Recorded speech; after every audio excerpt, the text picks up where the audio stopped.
Sydney's real estate market has broken another record. Find out what it is.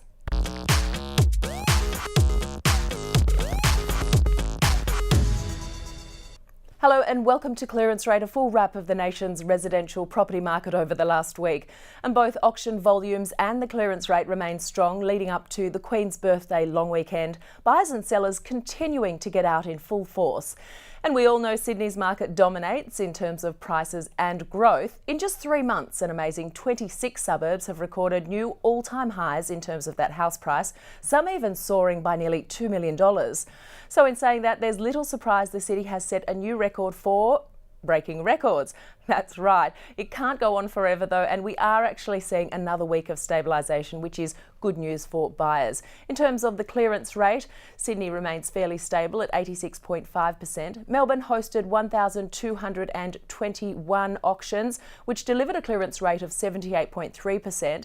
52.1% in Brisbane, which is up from 46.2% last week and around 43% last year. Adelaide at 72.1%, and in Perth only half of the 20 auctions resulted in a sale. In terms of house sales last week, still a huge number of properties crossing the line in Sydney and Melbourne, really driving those median prices higher. Sydney at $875,000, Melbourne $552,500.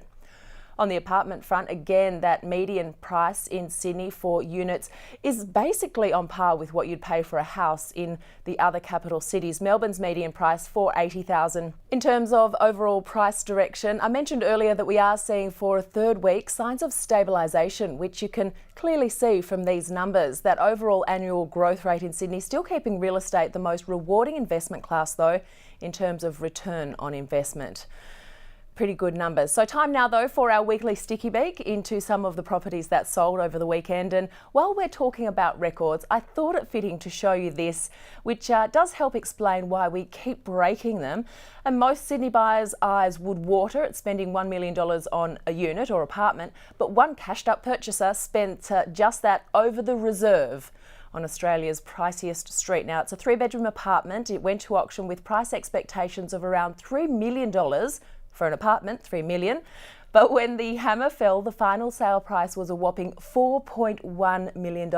Now, Wolseley Road in Sydney's prestigious peninsula of Point Piper is the priciest patch of real estate in the country and often sits in the top 10 of the world's dearest streets. So while you may be thinking the view and location of this property justifies the amount it went above reserve, think again, because reserves are being smashed everywhere. An incomplete house in Granville, which is around 21 kilometres from Sydney CBD, has also sold well above reserve. There's no kitchen, no light fixtures or switches, and the laundry is missing its roof. But this 2-bedroom Granville home sold for an impressive $761,000 under the hammer, some $211,000 above the reserve.